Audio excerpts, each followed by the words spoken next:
Is now starting. All attendees are in listen-only mode. Good morning and welcome to the webinar on making your job easier with MRSC services. I'm Tracy Burrows, the Executive Director of MRSC, and I'm here with Steve Hawley, our Senior Communications Coordinator. Good morning, everyone, and welcome. So today we're going to tell you about the research services that you can access through MRSC. We're not going to be discussing the MRSC's Rosters program in any detail. That's the program that connects local businesses with local governments. If you're interested in the Rosters program, we've got a webinar coming up in March, or you can go to our MRSC Rosters website to learn more, or you can always call Tara Anderson on our Rosters Manager staff. A few technical notes. If you have any technical difficulties, you can call us right away. We'll get that fixed. You can submit questions at any time throughout the webinar. Also, you should have received these the presentation itself and some information about our Ask MRSC service yesterday via email. If you didn't get that, or if you can't find it, you can download that information in the handout section of the toolbar. Again, if you submit questions at any time, we'll answer them either during the webinar or at the end.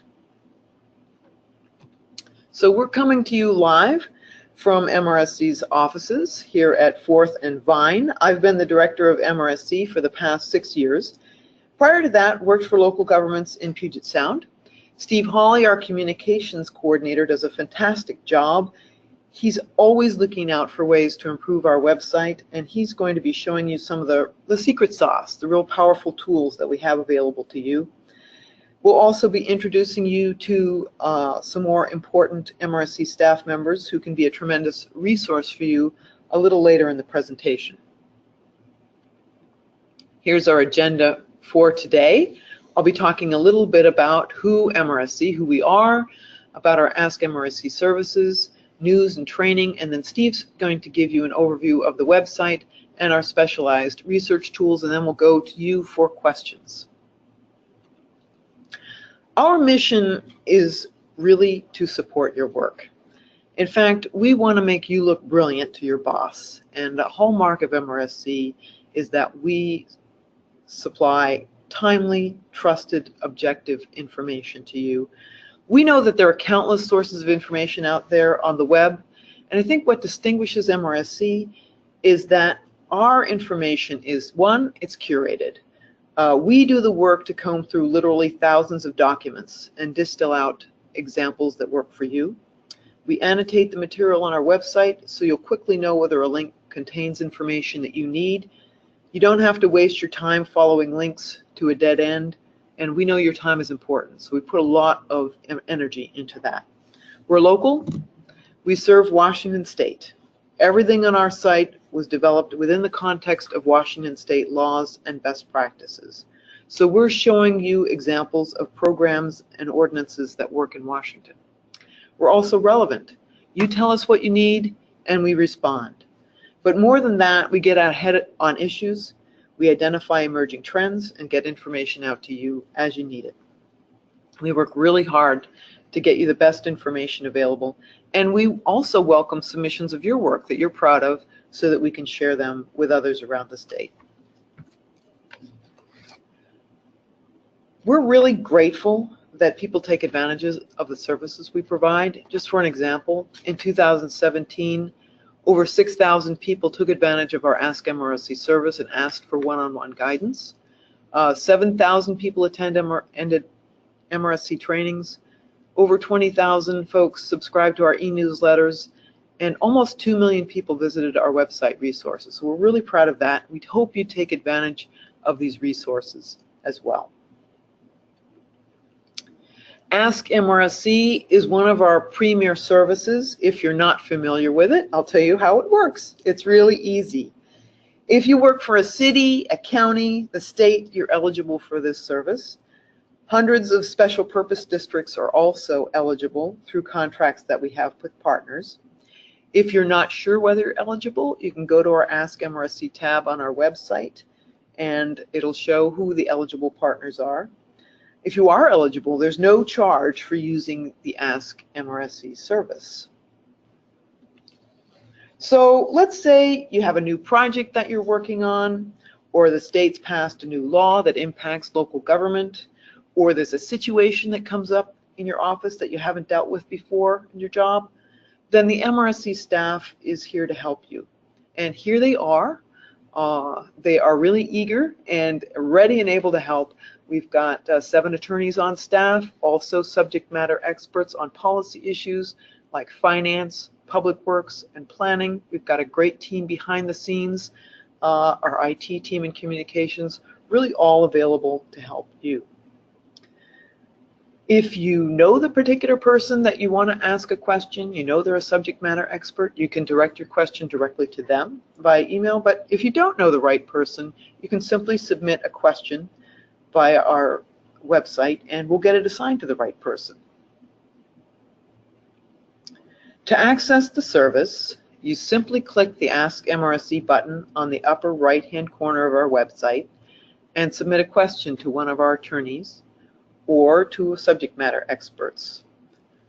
Now, the web submittal is really easy, but there are times when nothing is a substitute for talking to someone directly.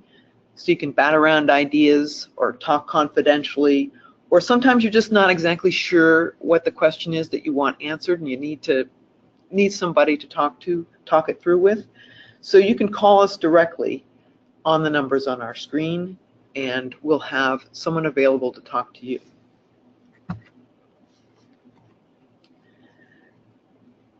Now, when you email or call us, you're going to get a prompt, thorough response to questions of law, like how are the 5 business days calculated in response to a public records request?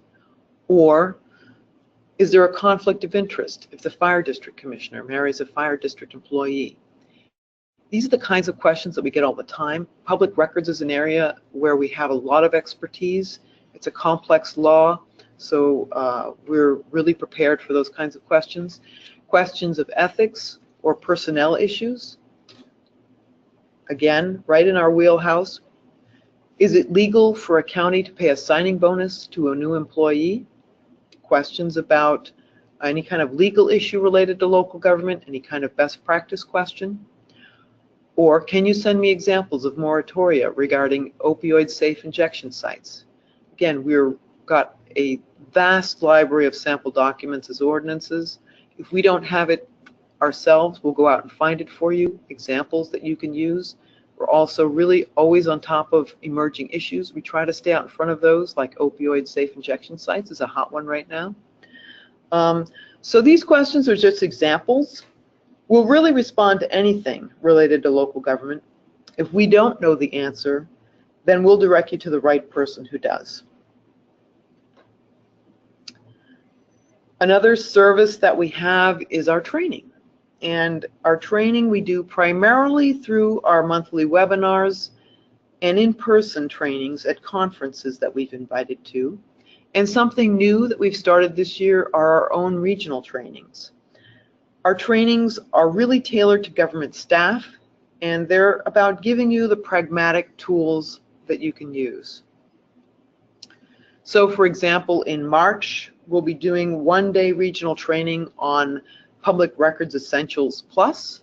Flannery Collins on our staff is coordinating that training. She's a wonderful trainer. She's going to team up with the Attorney General's office and Jim Doherty on staff, and those will be held in Spokane, Pasco, Lacey, and Marysville, and registration will be up later this week.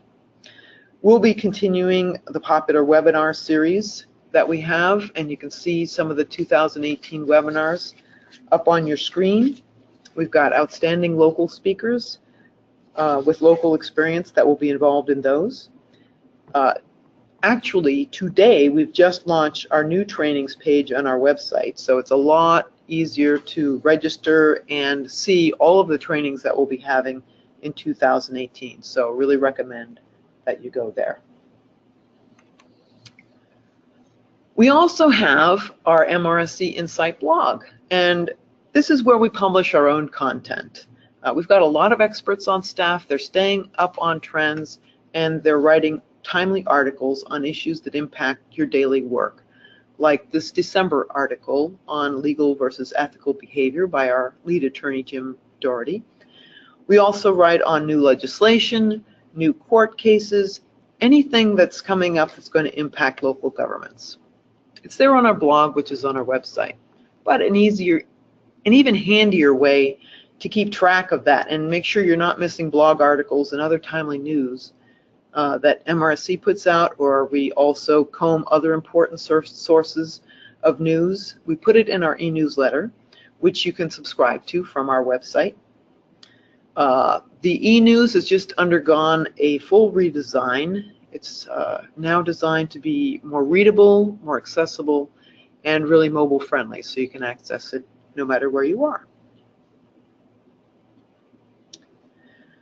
Social media is another way you can stay informed. I just want to really point out that we have this very good Facebook group that we've done in coordination with the Government Performance Consortium. This is a group that you can join, and you can discuss articles with a community of practitioners who are interested in government innovation, share ideas, and discuss issues. We also have a Twitter feed, and we have our own MRSC Facebook that you don't have to join, that you can just simply follow. So with that, I'm going to turn it over to Steve Hawley, who will show you the really super stuff on our website. All right, thank you, Tracy. I'm going to do a demonstration here of our website. I did create some screenshots that are in the packet that was emailed out yesterday, and that's also available to download if you click handouts in the right toolbar here, so that you can follow along a little better, or if you have any questions about, hey, wait, how did he do that? Where was that tool? Hopefully that should make it a little easier for you to follow along. So our website is really the gateway to all of our services and information.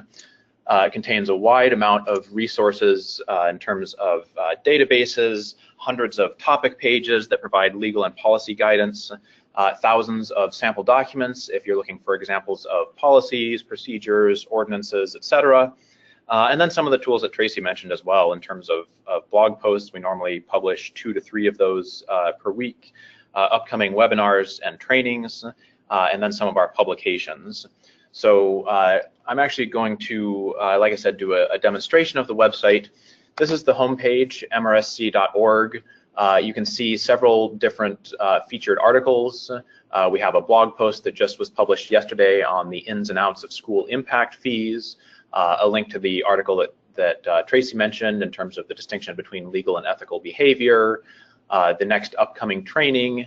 You can also see in the Ask MRSC section some of the recent inquiries that we've received. We don't post most inquiries on our website. We select a few questions that seem particularly timely or interesting, and then we kind of curate the response. There's no identifying information in terms of the jurisdiction or anything like that, but we'll post a few of those to our website and in our e-newsletters as well. Now, the best place to start if you're looking for information but you don't really know where to find it is our website search toolbar. And so that's up here at the top of every screen. And like with any search engine, it's generally better to use simpler search terms rather than more complicated terms. So if you've got a question about, for instance, how prevailing wages work in a particular situation, you can type in prevailing wages here, and you can click go, or you can hit enter. Whoop. Let's try this one again. All right, well, apparently our website's having some issues, so I will have to switch back to the slides. Wow, that was very adept of you. So apologies for the technical difficulties. So you can see you can use the prevailing wages search. The site search defaults to all sections. So that searches all of our topic pages, all of our blog posts, and as well as sample documents, inquiries, etc. So if you look for prevailing wages, you can search under all sections, and that'll get you all those results. The all sections search does prioritize web pages and blog posts. So basically anything where we've written analysis of the topic. The idea is that we want to get you that analysis first and foremost. If you're looking for other types of content, such as sample documents or inquiries or research tools, you may want to use different search options, and so I'll go over that a little bit. So for instance, for prevailing wages, if you want to take a look at specific inquiries that we've received, that we've put on our website, you can use the drop-down bar, and instead of searching all sections, you have a few different options in terms of topic pages, blog posts, inquiries, publications, or sample documents. So in this case, you can search inquiries, and then you can see some of the questions that we've answered in terms of handling prevailing wages in specific situations. It looks like our hiccup is okay, so we can go back to the website. All right, let's give that a try again. All right, so you can also use exact phrase matching for if you're you can use quotes rather for exact phrase matching. So if you are looking for a specific phrase and having a hard time finding it, let me trying to see if it will refresh the website here. Okay, so if you're looking for, I'm going to use the example of public development authorities. So you're looking for information on a public development, if I could spell, public development authority, and you can search all sections. And you'll see here, you do get some results here in terms of, at the top, in terms of public development authorities, but you can also see you have 274 results here, which is an awful lot. And the reason for that is that while the public development authority is a specific legal entity, all of those words, public and development and authority, are all very common within local government, and so they occur quite often. And so a lot of these results might not have to do specifically with the legal PDA. So if you're looking for information on that and you want to kind of narrow those search results, so you're not looking at 274 of them, you can put it in quotes and type in the same search term, public development authority, and click go. And now you can see instead of 274 results, now you're looking at just 16 results. And so again, that's really helpful if you're having a hard time finding the exact phrase you're looking for. Now, if you're looking for sample documents such as RFPs, ordinances, policies, etc., you can also use the search bar. You can use in this drop-down menu, you can select sample documents. But another tool that we have that's even more powerful, searches the same information, but it gives you more options, is under research tools. And that's our sample document library. So if you click on the sample document library, this gives you options to browse or to search all of the sample documents in our collection. Now, the sample document library has over 3,000 examples of local government documents from Washington State. This includes policies and procedures, ordinances and resolutions, job descriptions, contracts, RFPs, RFQs, you name it. We're constantly in the process of updating the library, adding new examples, reviewing existing documents in the library, and if necessary, removing examples if they're older or no longer relevant. If you also have any examples of local government documents you'd like to send us, please email us and contact us. We'd be happy to take a look. And that's one of the ways that we have of posting documents. We've also been making some major improvements to the sample document library over the last year or so, trying to make it very clear the jurisdiction that each document is from, the year that the document was created, as well as providing a description of the document so you have a better idea of the contents and the context of the document before you even open it. Just to give you a few examples of some of the recent documents that we've added to give you an idea of the wide variety and the diversity of topics we deal with. Just in the last couple of weeks, we've added ordinances allowing residential beekeeping. We've added job descriptions for deputy coroners. We've added RFPs for website redesign projects, just to name a few. So one of the options for looking through our sample documents is browsing. So you can browse sample documents by type, and there's a drop-down menu that allows you to search by, or rather to browse by section. And this will show you all of the documents that we have in that section. So let's say that you want to take a look at franchise agreements. You can browse all of the franchise agreements in our collection. Select franchises. And here you can see we have 92 examples of franchise agreements in our library. You can see a description of the type of franchise as well as the date and the jurisdiction. So that works for some circumstances. Generally, you'll probably want to use the search feature instead, where you can do, just like with our website search, you can do a keyword search that just goes through our sample documents. So to use one example, let's use one of those documents that we recently added. Let's take a look for beekeeping ordinances. You can type in beekeeping and go, and similar to our site search, this searches all sample documents by default. And you can see 6 results here. And because we searched all sample documents, you can see the first 2 are actually beekeeping registration forms and permit applications, and then the remaining documents are ordinances. Now, just like with the main website search, you can also use these drop-down categories to do a more specific search.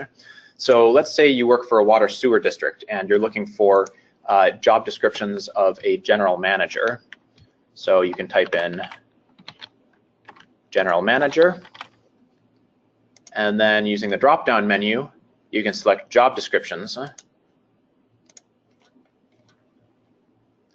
And then you can see several of the general manager job descriptions that we have, as well as the district that it's from and the year that the position was, that the description was either posted or reviewed. I'll do one more example, taking a look at banking RFPs. So you can type in banking RFP, or you could just type in banking. You could search all sample documents. In this case, I'm going to use the drop-down menu to search RFP, RFQ, and bid documents. So I'll select that. And then you can see all of the banking RFPs that we have in our collection. And this one is actually a good example. This is something we reviewed a couple of months ago. And it gives you an example of the different approaches that we try to take in terms of collecting sample documents. We try to get a range of examples to show you, so that if you're dealing with policies, they provide a range of policy approaches. And they also provide a range of jurisdictions in terms of type of district, whether it's a city, a county, a library district, as well as sizes of district. So keeping in mind that larger jurisdictions and smaller jurisdictions have different needs. And so you can see examples here from some larger jurisdictions, cities and counties, Seattle and King County.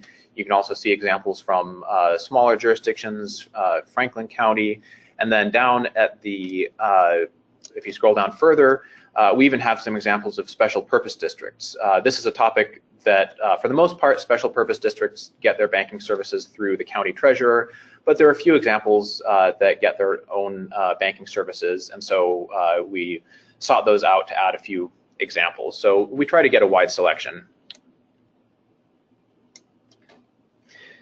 And then finally, if you can't find what you're looking for, whether you're using our sample document search or our website search, you can always ask MRSC, like Tracy mentioned earlier.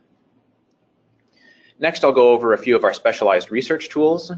So if you go up to the top of our website here, you have this main navigation toolbar.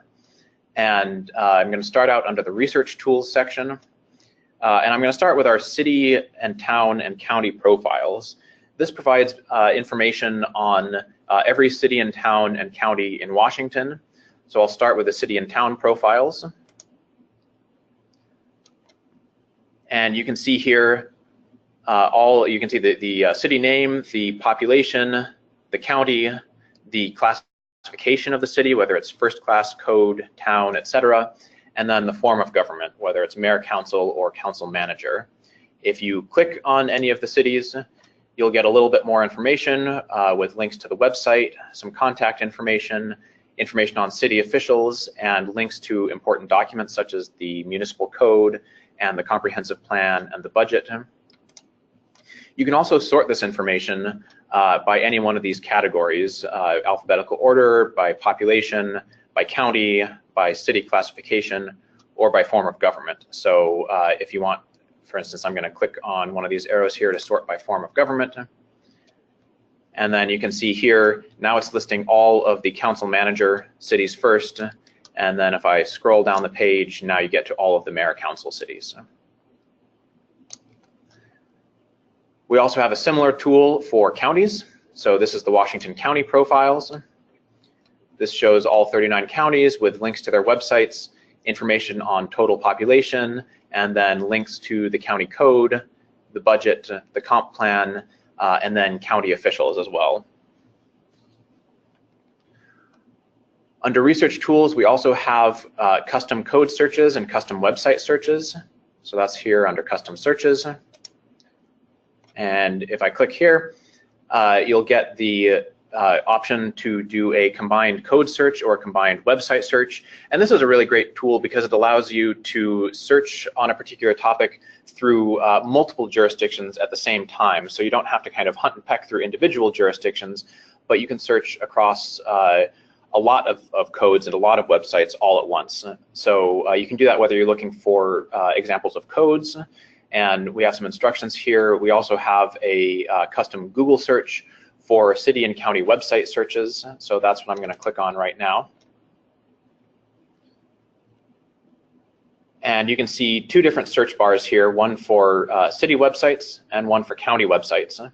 And so let's say we're looking for information on counties with impact fees, and you're looking for examples of information that they've posted online. So you can type impact fees in the county search bar, and then you search. And then you can see examples here of traffic impact fee information from Pierce County and Clark County, an impact fee study from Thurston County. If you keep going down, there's a schedule of impact fees from Skagit County from 2015. So it's really great to allow you to search a lot of information all at the same time, but getting much more customized results and results that are specific to Washington State. We also have a local ballot measure database under research tools. This is something that we've been collecting over the last 5 or 6 years. And this is really great if you're if you're considering a ballot measure of your own that you're going to send to voters, whether you're looking to raise revenue or hold an advisory vote on something. So there are lots of possibilities. You have two options here in terms of filtering by ballot categories or searching by keywords. You can use either one of those. These will give you recent results from other cities and counties and special purpose districts so that you can see what sorts of ballot measures they've submitted to voters, as well as how those ballot measures have fared. Generally speaking, filtering is going to be your most powerful option for this. So I'm going to click filter by ballot categories here. And this gives you a lot of different options that really allow you to dive deep into the type of ballot measure you're looking for.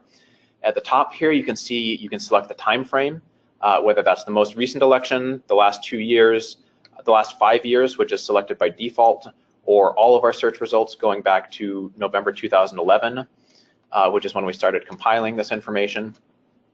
You can also select government type, so that's whether you're a city or a county or a park district. You can select the subject, annexation, criminal justice, hospitals, etc. You can select a specific funding type or statutory authority for funding measures.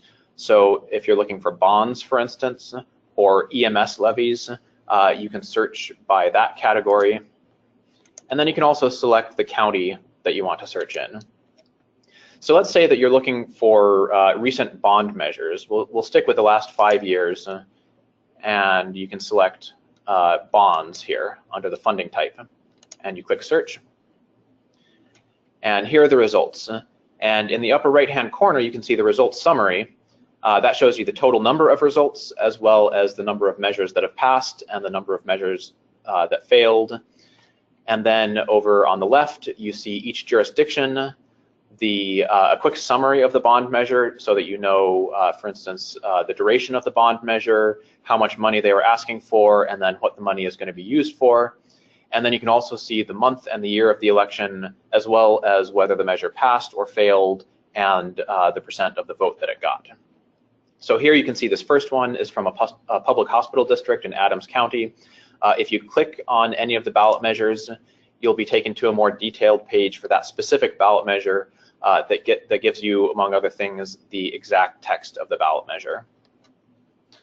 I'm going to go back one page and just show you one other example of just how powerful this is and how much you can customize your search. So let's say you're looking not just for bonds, but you want to get more specific than that. And let's say you're looking for city bond measures for police and criminal justice. So we already have bond measure selected. Under government type, you can select city, and then under subject, you can select criminal justice here, and then search. And now you can see a much narrower search result showing all of the bonds for police and criminal justice services. I'm going to scroll up to the top again. One of our other specialized research tools is specifically for procurement and competitive bidding. It's called Find Your Contracting Requirements. This is a project that we launched, I think 2 years ago, in partnership with the State Auditor's Office Performance Center. And the procurement statutes can be very tricky, and there are a lot of different statutes applying to different agency types. And so this is designed to help you kind of filter through all of that and find the exact statutory requirements for your specific agency type and your specific project type. So you can see really the only information you need is your type of project, your agency type, and then for cities and counties, the name of your city or county. So the first question is, what type of project is this? Whether it's public works, purchasing, an architecture and engineering contract, personal services, or purchase services.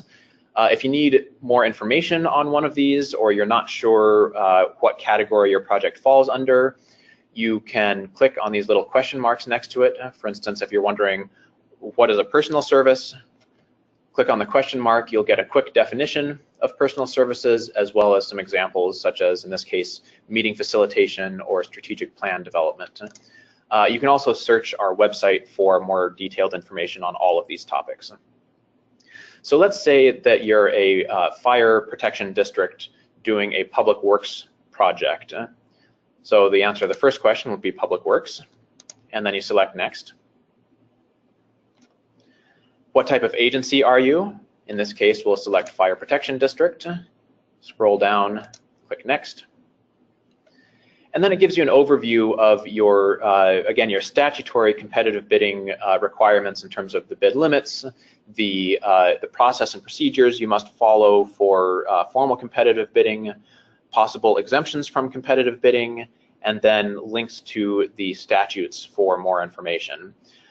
You always should be careful to consult your local policies first. You may have more stringent procedures that have been adopted by local policy. And if you're using any federal funding for your project, federal grants have more stringent criteria as well. So this only speaks to the state statutory requirements. You need to make sure to work closely with your federal contracting agency. I'm going to go back one more page here to show you an example of how this would work for a county, similarly for a city. So I'll select county here and next. And then for counties as well as cities, you also need to select the name of your jurisdiction. And the reason for this is that different counties and different cities may have different requirements depending on population size, for cities depending on the city classification, and then for counties depending on, for instance, whether or not the county has a purchasing department. So I'm going to select Jefferson County here, and click on Jefferson County. And then similarly, it gives an information on the statutory requirements, day labor, competitive bidding limits, formal competitive bidding requirements, etc. And you can see the criteria up at the top. It tells you that it's a public works project for a county, and that the specific jurisdiction is Jefferson County, which has no purchasing department and a population of just over 31,000. Another great tool, especially for utilities, is utility liens and shutoffs. This is to help your utility figure out whether you are allowed to pursue a lien or shutoff service in the event of non-payment. So this again gets very complicated depending on the exact situation. So this guides you through a series of questions to figure out what your exact situation is, and then provide you with what you are and are not allowed to do in that particular situation. So first question is select the municipality that owns and operates the utility. In this case, let's say it's a city or a town. The next question is the type of utility service that the charges are delinquent for. And all of these answers are going to vary depending on the previous answers that you've provided. So in this case, let's say it's water or electricity. Next question, it provides some information here, and then another question in terms of how long has the account been delinquent, 4 months or less, more than 4 months, etc. And so it'll guide you through all those questions until you get the answer that you're looking for. This was also another partnership a couple years ago with the SAO Performance Center. Other research tools, we have links to Washington City codes and Washington County codes if you're looking to search for specific code provisions, as well as links to the RCWs, the WACs, and court decisions. Next, I'm going to go under Explore Topics and show you some of that information. So these are our topic pages that provide legal and policy guidance on hundreds of different topics. We have over 430 topic pages right now on a wide variety of topics.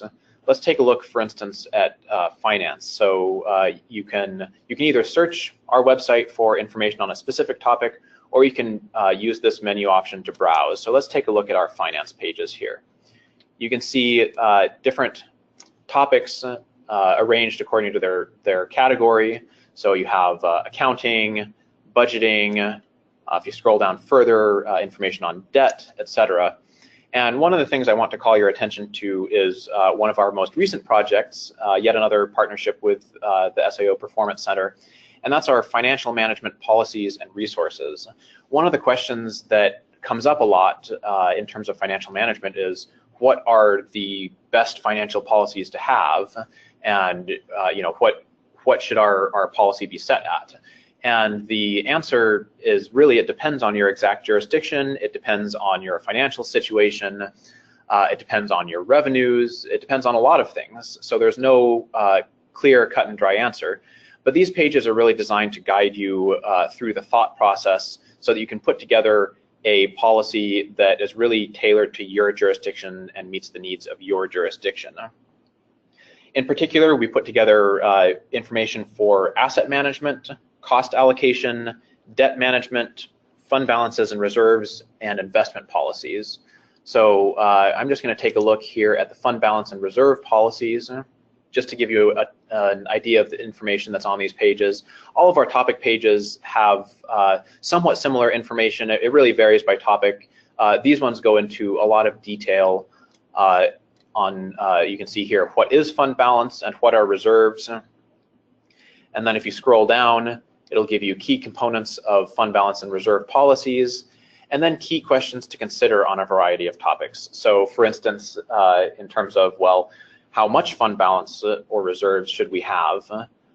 What's the appropriate fund balance level? Well, the questions to consider there include whether or not your jurisdiction is dependent on cyclical or volatile revenue sources, whether you're heavily dependent on property taxes, which are due twice a year, whether or not your utilities have debt service requirements, etc.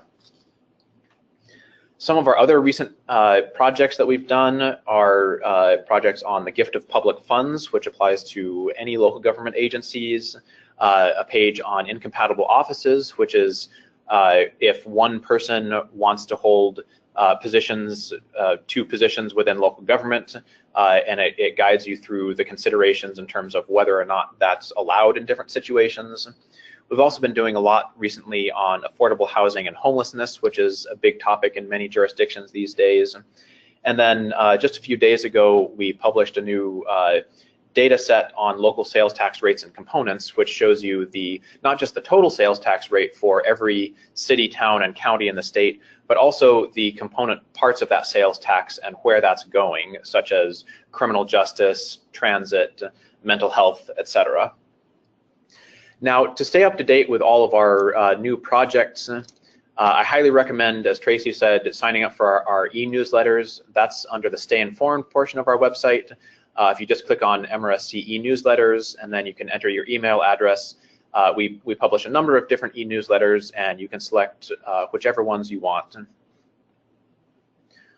We also have the training page, like Tracy mentioned. I'll just briefly take a look at that. So the training page shows our upcoming webinars and workshops. You can see the ones that are currently open for registration. And then scrolling down further, you can see some of our other upcoming trainings that aren't open for registration yet, but will be, so check back soon. We also make sure to put all of our upcoming trainings in our e-newsletters. So again, that's really a great way to stay up to date with what's going on. And then we also produce a number of publications.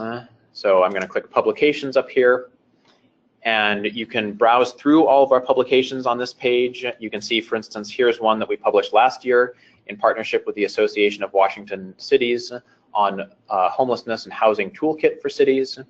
We also have publications on a wide variety of kind of core government topics, such as purchasing and contracting, budgeting, public records, and we have a couple of ones that are quite popular with elected officials on one's called Knowing the Territory, which deals with the legal requirements and guidelines to know as an elected official.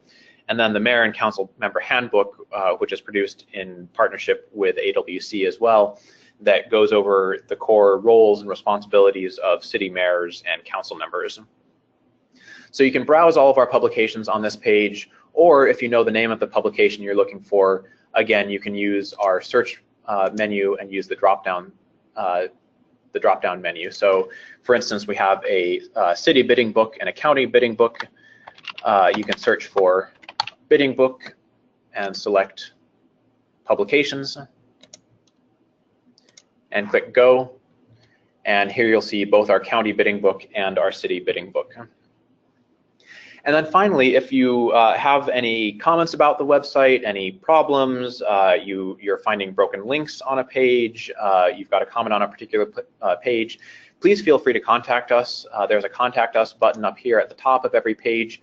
We really love to hear from you. If we can improve our website at all, we want to do that. If there's a link that's not working, let us know. We'll get back to you as soon as we can. We're very responsive about fixing that information.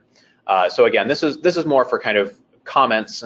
If you have a legal question or a research question, it's best to use the Ask MRSC option here.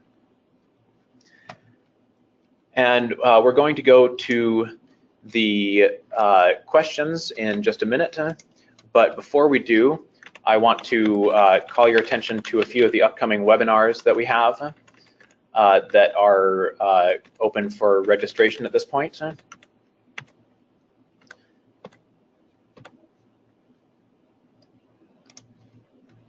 Registration is now open for one on February 7th. Are you thinking of a levy lid lift? All of these webinars deal with finance and revenue and budget considerations, but we will also have a number of different topics coming up over the course of the year. February 7th, are you thinking about a levy lid lift? Local governments are limited in how much they can increase their property taxes in any given year to a 1% increase, but local government costs are often increasing faster than that. So levy lid lifts allow any jurisdiction to increase its levies above the 1% limit with voter approval. but that process is very complicated and can be extremely confusing. So this webinar will demystify the levy lid lift process by reviewing how the levy lid lift works and discussing the various levy lid lift options. It will also address the importance of the ballot title and the timing of your ballot measure to assure collection in the next calendar year. Also, on February 28th, we have Building a Priority-Based Budget.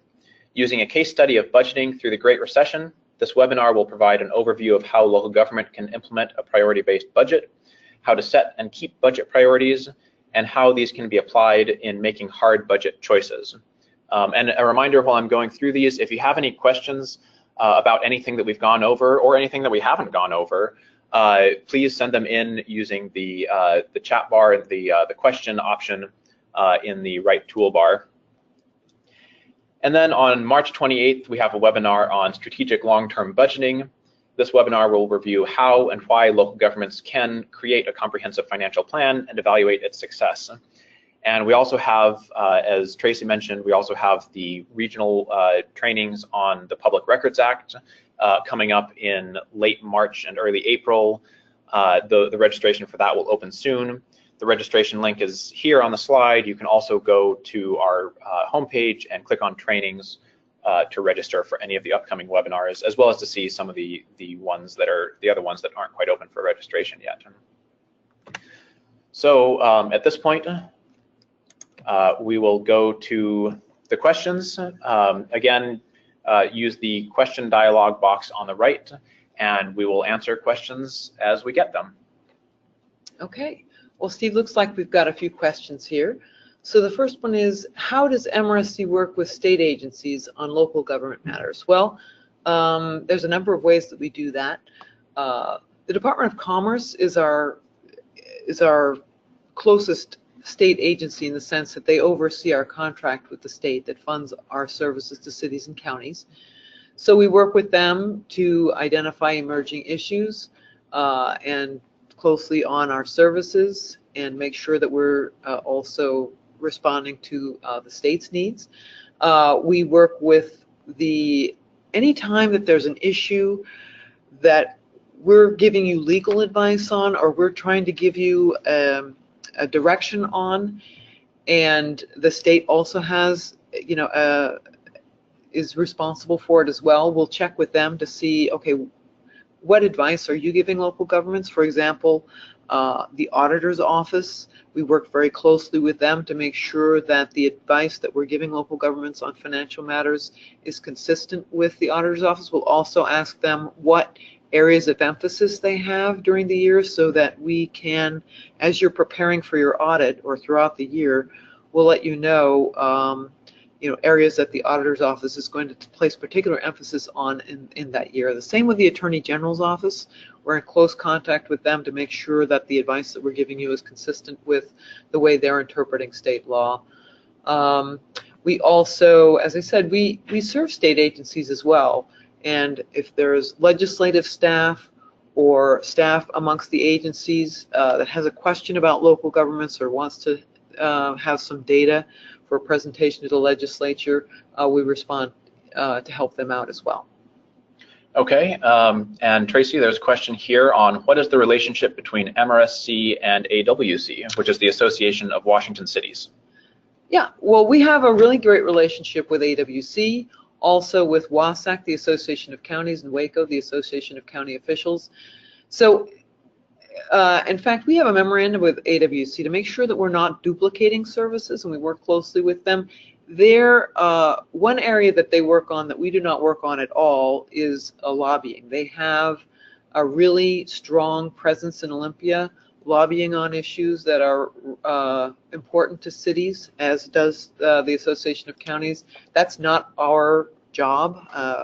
We're nonpartisan and objective. Once a law is passed, we will help local governments in the implementation of it. So that's one thing. The other thing is that AWC, their trainings are more oriented toward elected officials, whereas ours are more oriented toward staff. And we collaborate with them each year on their communications and training to make sure, again, that we're not duplicating. And we also do joint projects with them as well. Great. Question, are appointed members of a public facilities district board eligible MRSC users?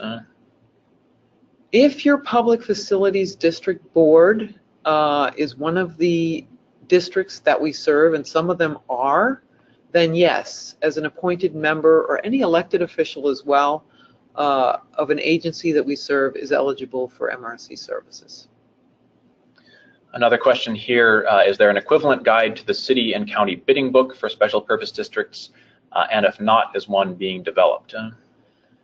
We do have a book particularly for port districts because they have really distinct legislative laws that apply to them in terms of purchasing, contracting, bidding. We don't for others, generally other special districts, but it's a great idea. We'll look into it. Here's a comment / question, nice comment. I've been an elected hospital district commissioner for 7 years, and I'm continuously impressed by the level of services, updated research tools, and the amazing levels of expertise that the staff attorneys possess. So why don't more jurisdictions and officials use MRSC? Which I will say a lot of them do use MRSC, but this really gets at something which is please, all of you, feel free to share the word as well. Lots of people know us. Lots of people have used our services, but there's continual turnover within local government. You have people retiring. You have new people coming on board who may not be as familiar with us. With every election, you have new officials coming, old officials going. So it's good to continually remind people that we're here as a resource. And sometimes even people who have been in the industry for quite a while aren't aware of just the full range of services that we provide. So we're doing everything we can to spread the word on our end. But if you can tell your colleagues, tell your coworkers, that would be great as well. Here's a question about us charging for webinars. Comment that we're funded by the state, so why are we charging for webinars? We are funded by the state, but the state has limited resources. So over the past few years, the funding actually doesn't cover our entire cost of operations.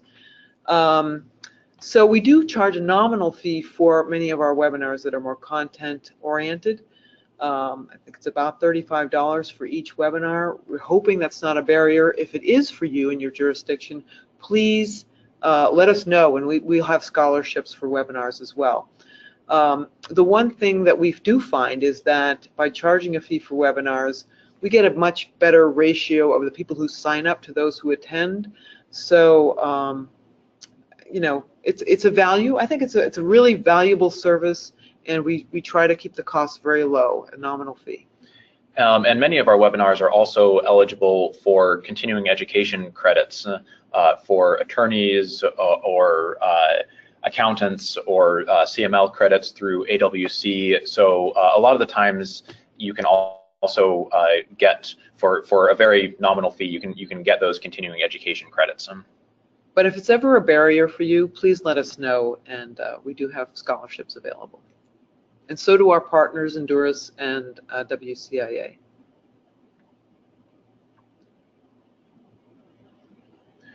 Great, and it looks like we don't have, we've got a few more minutes left, so if you have any more questions, now's the time.